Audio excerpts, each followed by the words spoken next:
pela presença de todo mundo. Vamos bater um papo aí, um pouquinho, sobre API de integração. Então vamos conversar aí um pouquinho sobre o que são, para que serve, enfim. Bom, primeiramente, quem sou eu? Meu nome é Hamilton, eu estou aí no último período do curso de Sistemas de Informação e atualmente eu atuo aqui como líder técnico no Galaxy Pay.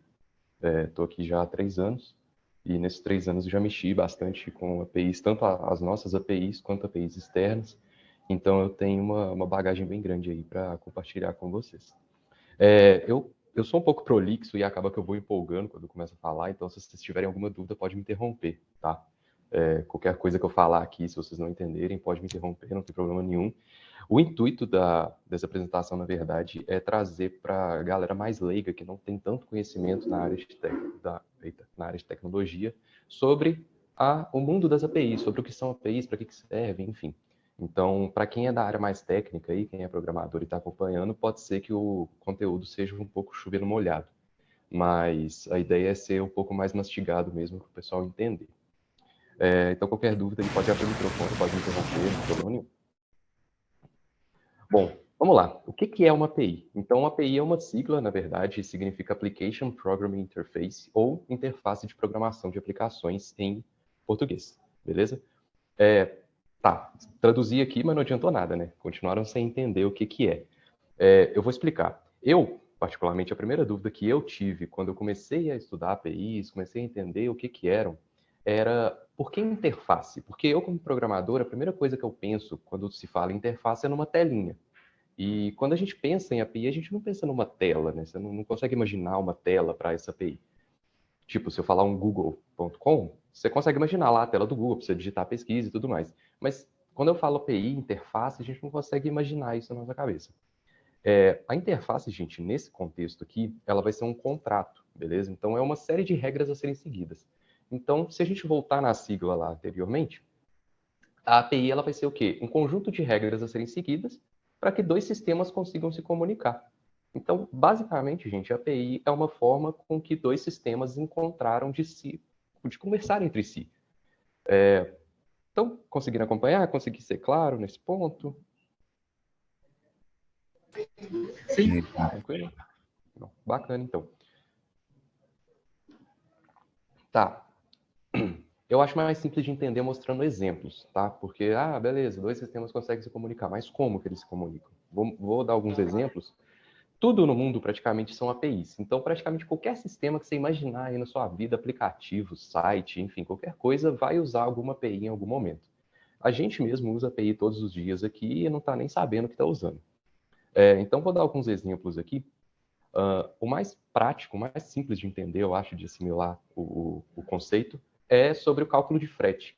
Então, quando a gente tem uma loja virtual, por exemplo, eu estou falando dessas lojas menores, tá? Não estou falando dessas gigantes do mercado, tipo Americanas, Magalu, porque essas usam transporte próprio, tá? Então, eles mesmos têm o frete deles. Mas uma loja virtual menorzinha lá, quando você digita lá seu CEP para consultar quanto que vai custar o frete daquele produto, ele te mostra uma lista com um tanto de opção. Então, tem lá Correios PAC, Correios Sedex, sei lá, Jadlog, Log, enfim.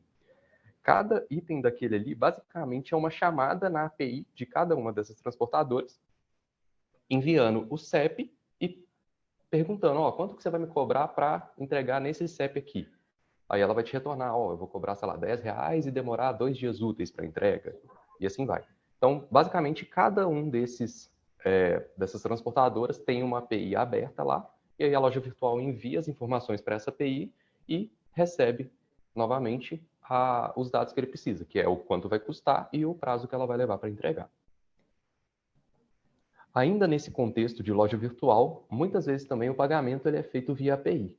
Então, muitas lojas virtuais aí usam, acho que o mais usado é o PagSeguro, até o próprio Galaxy Pay. A gente tem uma API aberta que é possível fazer esse tipo de coisa. Então, na hora do checkout, lá na hora que você finaliza tudo, que você vai escolher lá a forma de pagamento, então quando você coloca lá cartão de crédito, digita os dados do seu cartão, internamente ali por baixo dos panos, a loja virtual vai pegar os dados do seu cartão, vai pegar o valor que tem que cobrar, vai mandar para essa API que é responsável pelo pagamento vai processar lá o pagamento, cobrar do cartão e etc. E aí vai retornar as informações para a loja virtual, informando se realmente foi cobrado, se negou a transação, por exemplo, vai falar, por que negou? Porque está sem limite, porque, sei lá, tem algum dado incorreto, enfim. Então, muitas vezes também essa parte do pagamento ela é feita via API. Não só para o cartão de crédito, por exemplo, se eu quiser gerar um boleto, então ao invés de mandar as informações do cartão, eu vou falar, quero que gere um boleto aqui de R$100, que é o valor total da minha compra. E aí você manda isso para a API te retorna ali a linha digitável, por exemplo, para você conseguir fazer o pagamento. Mesma coisa para o Pix, enfim, para todas as formas de pagamento. O último exemplo aqui, que é, acho que o mais legal de todos, é a geolocalização. Então, qualquer aplicativo, gente, qualquer site, sistema, enfim, que tenha mapa, assim, 99% de certeza vai usar o Google Maps, que é atualmente a pioneira do mercado. Até onde eu sei, é a única que fornece esse tipo de serviço. Pode até ser que tenha, tipo, a NASA, sei lá, a SpaceX, alguma agência espacial forneça esse serviço também. Mas a do Google Maps é a mais simples de usar e a mais usada no mundo. Então, praticamente qualquer aplicativo, velho. iFood usa isso para traçar a rota que o entregador vai fazer. Uber vai usar isso para mostrar a rota que o motorista está fazendo. Sei lá, no WhatsApp você consegue compartilhar sua localização em tempo real, então isso também usa a API do Google Maps. No Instagram, lá, quando você vai fazer um post e marca lá a localização que você está, aquilo ali também usa a API do Google Maps. Estão entendendo? Conseguiram entender onde que são usadas as APIs? Se não entende, vai me interrompendo, hein? Sim, por agora sim. Beleza. Tá, expliquei aí o que é API, expliquei também tanto de lugar que usa, mas para que usar? Qual que é o intuito disso? Tem motivo pra caramba, tá, gente? Eu podia aqui ficar, sei lá, o resto da tarde falando só motivos para a gente usar a API. Mas eu vou tentar dar um exemplo aqui megalomaníaco, mas o conceito é o mesmo, então acredito que se vocês entenderem isso, vocês vão entender o conceito para outros lugares. A gente viu aqui que a API é uma ponte entre dois sistemas. Então, se a gente imaginar aqui um sistema que tenha um mapa e ele utilize a API do Google Maps, se ele não usasse essa API do Google Maps, né, se ele não usasse o serviço que o Google Maps fornece, concordam comigo que ele ia ter que, sei lá, orbitar um satélite para poder mapear todo o globo terrestre? Ele ia precisar, sei lá, botar os carros na rua igual a Google faz para poder fazer o Street View e mostrar qual que é o caminho correto. Então, pensa tanto no custo quanto no tempo que isso ia levar. Até, sei lá, comprar um satélite deve ser muito mais caro do que, obviamente, pagar a API do Google Maps. Eu não imagino quanto custa um satélite. Mas vocês conseguem entender que, utilizando APIs, a gente consegue gastar menos dinheiro para ter determinada funcionalidade lá no nosso sistema, gastar menos tempo também, porque integrar com uma API muitas vezes é muito mais fácil do que desenvolver toda aquela funcionalidade. Então, eu gastaria muito menos tempo para programar aqui a API do Google Maps do que, sei lá, orbitar um satélite, esperar ele mapear o mundo inteiro, enfim. Eu tenho uma maior confiabilidade porque dificilmente a Google ia errar alguma coisa. Dificilmente ela ia me passar dados errados de propósito. Então, a gente tem aí uma garantia de que aqueles dados estão corretos e uma maior segurança também. Por exemplo, no caso dos pagamentos, quando a gente tem ali sistemas que armazenam dados de cartão de crédito, é necessário uma certificaçãozinha chamada PCI. Ela garante ali que todos os dados de cartão de crédito estão criptografados. Aqui no Galaxy Pay, por exemplo, a gente tem essa certificação, tiramos o nível mais alto dessa certificação recentemente. Então, quem usa o Galaxy Pay tem a garantia de que todos os dados de cartão ou qualquer outro tipo de dado que é enviado aqui para a gente, eles estão devidamente seguros. Então, se acontecer um ataque, não sei o quê, a chance de acontecer algum problema é mínima. Então, essas daí são talvez as principais vantagens de se utilizar uma API. Beleza, gente? Tá dando para acompanhar? Tá tranquilo? Achou. Bacana, então. Tá. Expliquei aqui por que usa, expliquei como que usa, mas vamos à pergunta de $1 milhão. Como que é possível? Como que eu consigo ter dois sistemas completamente diferentes, sei lá, em locais do mundo completamente diferentes, por exemplo, com linguagens de programação, por exemplo, completamente diferentes, que consigam conversar entre si? No início da apresentação, eu mencionei que a interface, né, a API, é, na verdade, um contrato para programação de aplicações. Então, uma série de regras. Nesse contrato, gente, nessas regras, o principal é a comunicação. Então, tem que haver uma comunicação padrão, entre aspas, para que esses dois sistemas consigam se comunicar, certo? Atualmente, a forma de comunicação é através de requisições HTTP. Para quem é mais leigo, basicamente, quando você entra num site na internet, você está fazendo uma requisição para aquele site. Então, uma requisição é isso, é você chamar algum serviço de algum lugar. Tranquilo? Então, vamos lá. A essência das APIs basicamente é essa. Vamos imaginar aqui uma coisa. Eu acho que esse exemplo ele fica bem simples de entender. Foi um exemplo que eu aprendi com um professor de sistemas quando eu estava começando o curso. Ele estava explicando como que sistemas de informação se comportam, né? Eles basicamente são compostos por entrada, processamento e saída. Tranquilo? Então, numa API, basicamente, o que eu tenho que fazer? Fazer, primeiro, uma requisição. Eu tenho que pedir alguma coisa para esse lugar. Esse lugar ele vai processar o que eu pedi e depois vai me devolver o que eu pedi. Vamos imaginar que eu cheguei numa loja, beleza? Cheguei no balcão de uma loja ali. E aí eu cheguei e pedi para o atendente um cabo de carregador, por exemplo, um cabo USB para carregar meu telefone. Então, essa é a minha requisição, é o cabo do carregador. Oi, boa tarde, tudo bem? Eu quero o cabo do carregador, essa é a minha requisição. O processamento, o que é? O cara vai lá no estoque dele, acha lá o cabo do carregador que eu pedi e pega, beleza? Esse é o processamento. A resposta, o que é? É o cabo de carregador que eu pedi.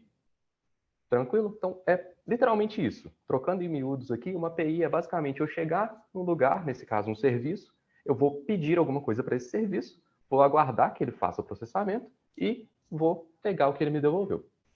Beleza?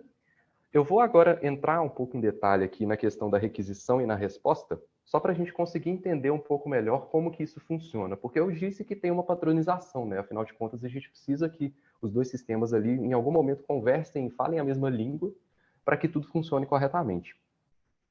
Como o processamento depende muito da regra de cada negócio, então o processamento pode ser realizado pelo sistema da forma que o sistema achar melhor.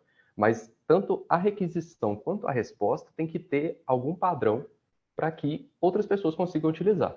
Tranquilo? Então vamos lá. Mitigando aqui um pouco da requisição. Basicamente, a gente tem esses três itens que compõem uma requisição. Então a gente tem aí o método HTTP, que é o verbo, também chamado de verbo, a URL do serviço, que é a rota, e o corpo, que é o conteúdo da nossa requisição. Vou explicar cada um deles aqui. Método HTTP. Tem vários, tá, gente? Tem uma porrada, eu mesmo não sei todos. Esses 4 aí são os que são mais utilizados. Get, Post, Put e Delete. Basicamente, o método HTTP, ele é um verbo, igual eu falei. Então, o verbo ele indica uma ação. Então, quando eu vou chamar uma API, eu chamo determinado caminho, que eu vou explicar mais para frente, que é a rota. E aí, nesse caminho, eu passo qual que é o verbo que eu quero, qual que é a ação que eu quero fazer naquele caminho. Então, por exemplo, eu quero listar quero trazer um relatório. Então, sei lá, pensando na API aqui do Galaxy Pay. Galaxy Pay é um sistema de cobrança, tá? Gestão de cobrança, enfim, para quem não está familiarizado aqui com a regra. Então, vamos supor que eu estou na API do Galaxy Pay e quero trazer, sei lá, todas as transações que venceram ontem que não estão pagas. Tranquilo? Todas as transações que estão me devendo ainda. Tem cliente meu me devendo. Eu quero pegar isso e, sei lá, mandar mensagem para esses caras. Então, eu vou chegar na API do Galaxy Pay, vou chegar lá no caminho de transações e vou mandar um GET, ou seja, eu vou mandar buscar essas transações que não estão pagas. Então, o GET ele é basicamente para isso, para listagem. Tranquilo? O POST, ele é muito usado para cadastro. O cadastro ou alterações efetivas dentro para persistir dentro do sistema, ou enfim, fazer alguma regra específica. Então, sei lá, vamos supor que eu tenho uma API, um sistema que cadastra um cliente. Então, eu tenho que passar lá nome, documento e e-mail do cliente. Então, eu vou chamar uma rota desse meu sistema, dessa minha API, passando um post, ou seja, o verbo post, o verbo cadastrar. Então, eu quero cadastrar um cliente, eu vou chamar o post desse cara. O PUT ele é muito utilizado para atualização, beleza? Então, nesse mesmo exemplo aí do cliente, se eu quiser atualizar esse cliente que eu acabei de cadastrar, eu vou chamar a rota de clientes, passando um PUT, ou seja, mandando, quero atualizar, sei lá, um e-mail desse cara aqui. Aí eu falo qual que é o cliente e qual que é o e-mail que eu quero atualizar. E aí o sistema vai fazer a atualização. E o delete, como o próprio nome diz, ele é para excluir ou para remover um registro, enfim, arrancar ele fora. Então, ele é usado para remoção das coisas. Então, nesse mesmo exemplo aí do cliente, eu consigo mandar deletar esse cliente meu, que eu acabei de cadastrar, chamando aí a rota de clientes com o verbo delete. Então, uma coisa que é legal da gente entender é que, independente, a mesma rota, ela pode ter vários verbos diferentes. Então, no caso aí, eu dei o exemplo, praticamente todos os exemplos com clientes. Então, basicamente, o caminho que eu vou chamar vai ser sempre o mesmo, mudando somente o verbo, a ação que eu estou fazendo ali dentro daquele sistema. Beleza? Agora eu vou explicar aqui sobre a URL do serviço, ou rota. Então, essa URL é literalmente o caminho que eu quero atingir naquele sistema. Só para vocês conseguirem entender, igual eu expliquei mais cedo, quando a gente entra no navegador, lá digita google.com, eu estou literalmente fazendo uma requisição GET na URL do Google, tranquilo? Aquilo ali, basicamente, o que o seu navegador faz por baixo dos panos é isso, mandar um GET para o navegador, para Google, na verdade, a Google vai retornar ali o HTML, que seria a página web, e vai montar para você bonitinho, deixando as coisas bonitinhas, etc. Então, a URL do serviço, ela é extremamente importante, porque ela vai ser, de fato, qual que é o serviço que eu estou chamando. Então, vamos dar um exemplo aqui no Galaxy Pay mesmo, só para facilitar, eu acredito que aqui a maioria tem familiaridade com o que o Galaxy Pay é, o que o Galaxy Pay faz, então acredito que seja mais fácil. No Galaxy Pay, a gente pode ter lá, por exemplo, nesse exemplo dos clientes que eu estou falando, você consegue fazer um cadastro de um cliente, alteração, delete, enfim. E aí, se eu tenho lá a rota de clientes, eu consigo passar, chamando a mesma rota de clientes, passar um GET para listar todos os meus clientes, passar um POST para cadastrar um novo, passar um PUT para atualizar e passar um DELETE para deletar. Então, tudo seria no mesmo caminho, mudando apenas um verbo. Estão entendendo aí como é que os fatores vão se juntando para montar a requisição como um todo? Então, você tem ali o caminho e você tem a ação que você quer fazer naquele caminho, beleza? E aí, por último, mas não menos importante, a gente tem o corpo da requisição. Então, lembra que eu expliquei aí que o POST, por exemplo, o PUT, ele é utilizado para você cadastrar alguma coisa, para você atualizar alguma coisa? Eu preciso mandar esses dados de alguma forma para essa API para poder fazer o cadastro, fazer a atualização, enfim. Esses dados, gente, perdão, eles são enviados no corpo da minha requisição. Então, eu tenho lá o meu caminho, o meu verbo e o meu corpo. Então, tendo ali o corpo da requisição, eu consigo mandar os dados para essa API e essa API vai tratar da forma que seja necessário.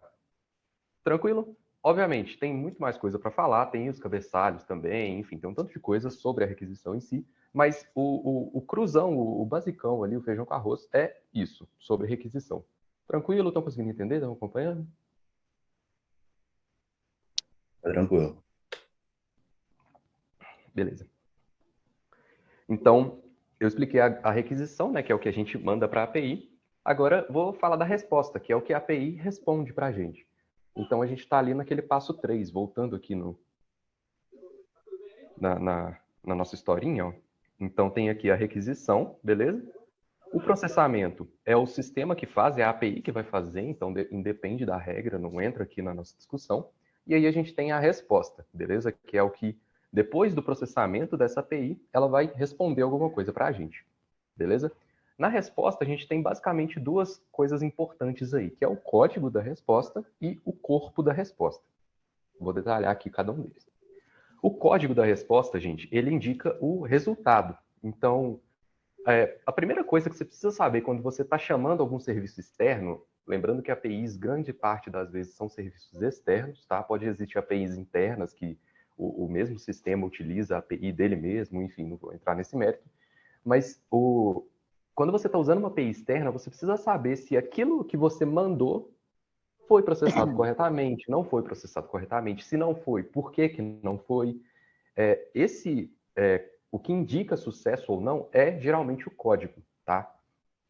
Então, vocês já devem ter visto muito aí, sei lá, erro 404, aparece muito em filme também, principalmente quando vai mostrar alguma coisa lá que deu um problema no sistema, não sei o quê, aí aparece um 404 gigantesco na tela lá.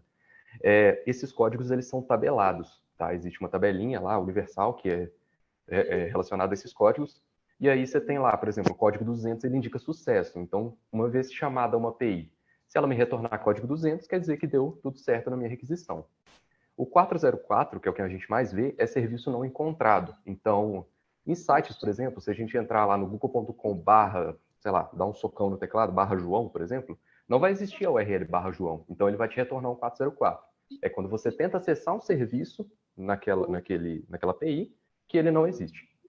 Aí tem também, por exemplo, o erro 400, que é quando você enviou a requisição corretamente, mas ela não foi processada pela API por algum motivo, então ela te retorna 400 com alguma mensagem de erro, te explicando o que aconteceu, ou coisa do tipo.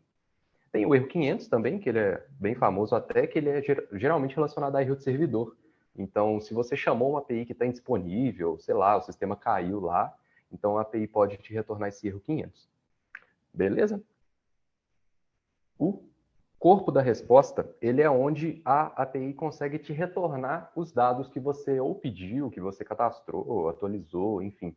Então, voltando lá no exemplo do meu relatório, por exemplo, se eu chamar um get lá de transações para trazer todos os caras que estão me devendo, os dados recebidos dessa API vão vir nesse corpo da resposta, tranquilo? Então, tudo que eu solicitar para uma API, ela vai me retornar nesse corpo. Então, teoricamente, chamando a API aqui do Galaxy Pay, por exemplo, para trazer todo mundo que está me devendo, ela me retornaria um código 200, porque deu sucesso, e no corpo da resposta me traria as pessoas que estão me devendo, que foi o que eu pedi para ela. A mesma coisa no cadastro, por exemplo. Se eu tentar cadastrar um cliente, por exemplo, e aí o cadastro foi efetuado com sucesso, vai me retornar um código 200, e no corpo da resposta vai me trazer o cliente que eu acabei de cadastrar. Então, traz algumas informações que não necessariamente eu mandei, por exemplo, o ID do cliente. Então, como que eu vou localizar esse cliente dentro do sistema daquela API? Então, geralmente ele pode trazer esse ID, pode trazer alguma informação a mais ali que a própria API cadastrou. Conseguiram entender, gente? Basicamente era isso. Eu quis trazer ela um pouco mais mastigado, esse tema, porque tem muita gente que não entende. A gente acaba ouvindo muito a API, né? Principalmente quem está inserido aí no mercado, acaba que ouve muito sobre a API e não sabe exatamente o que é, não sabe se é de comer, se é de passar na cara.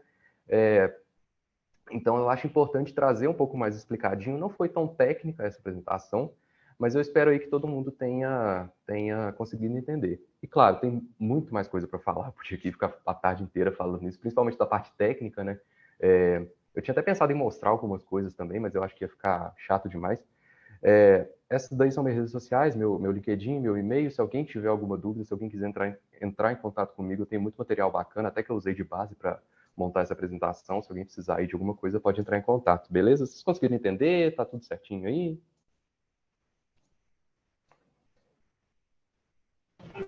Muito bom, parabéns. Show, parabéns.